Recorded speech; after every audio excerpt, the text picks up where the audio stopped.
Good evening. Strathclyde police have come in for heavy criticism from protesters after they removed around 20 from a sit-in at Glasgow University this afternoon. Students described the operation to end their 50-day occupation of the Hetherington club as unacceptable and heavy-handed, but the police have denied that their response was disproportionate and point out that no one was arrested or injured.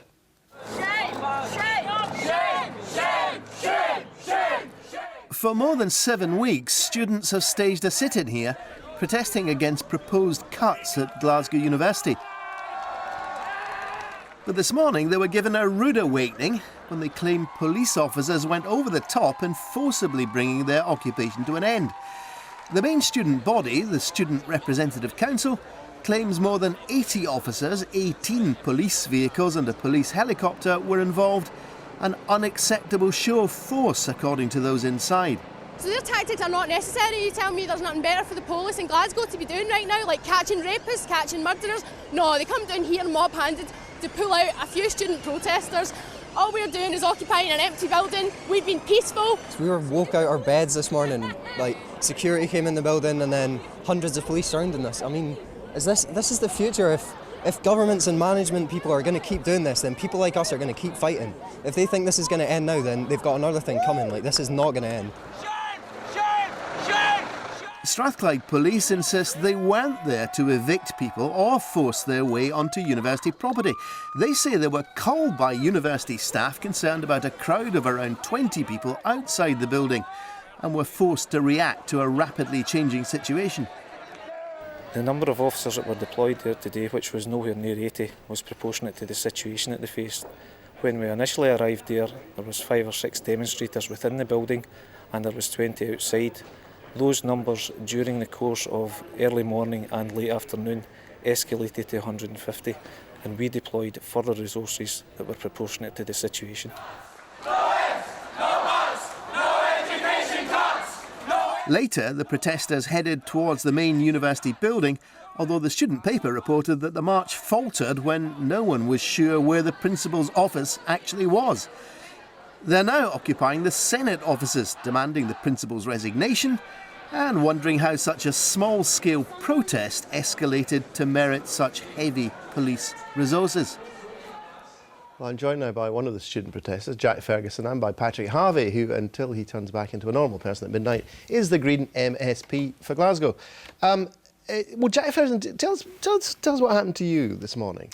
Well, I wasn't actually in the building this morning. I got a phone call to rush there about 10:30, and when I got there, there were police in the building. There was a few of us outside, and the longer that wore on, the more people there were kind of gathering to see what was going on. And what happened today was that the police and the uni security came in and violently evicted people. And the police officer... You were handcuffed? Yeah. They tried to force me away from the door by pulling my wrist behind my back. A police officer. And I said, I'm committing no offence, I'm non-violently protesting. And he said, you're going to move now. And I said, you're going to break my wrist if you carry on like this. And they had to back off. Now, that's just one of the more minor injuries there's been today. The police officer says there's been no injuries. That's just not true. I've seen people assaulted. I'm a witness to people being assaulted today. On the other hand, it's not entirely... I mean, this occupation's been on for, what, 7 weeks or something? Yes. Yep. It's not entirely unreasonable for the university authorities, is it, to say, look, you've made your point, now we need the building back? Well, the building's not actually in use at the moment. It's been lying empty for a year since it became one of the early victims of cuts last year. And what we were doing really was about saying that what the senior management group are doing to Glasgow University is unacceptable, and that what they're doing is they're turning it from being an educational institution into being a business. And it shouldn't be a business, it should be about education. And the cuts that they're making, the people are laying off, it's unacceptable. Well, Patrick, I should say we did obviously invite both the police and the university authorities to appear tonight and defend themselves, but they didn't want to. Do you think there's a bigger issue here? I mean, is this a disproportionate response to a small occupation? From what I've seen, this certainly seems like a very heavy-handed response to what's been a peaceful and creative occupation. That's the crucial issue. The Hetherington, when it was open, was a space for students and postgraduates. It was a space for debate and discussion and ideas. And I think that's what the occupation has turned it back into, from an empty building into a space for debate and discussion about the cuts, about the context of what's being done to higher education in this country, and a space in which the anger can be turned into something constructive and positive. How I mean, look, I'm ancient. When I was at university, occupations would go on all the time.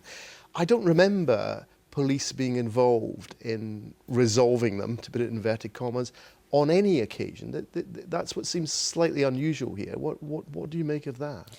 Well, it's not just unusual. I think it's wildly inappropriate. This is not a resolution.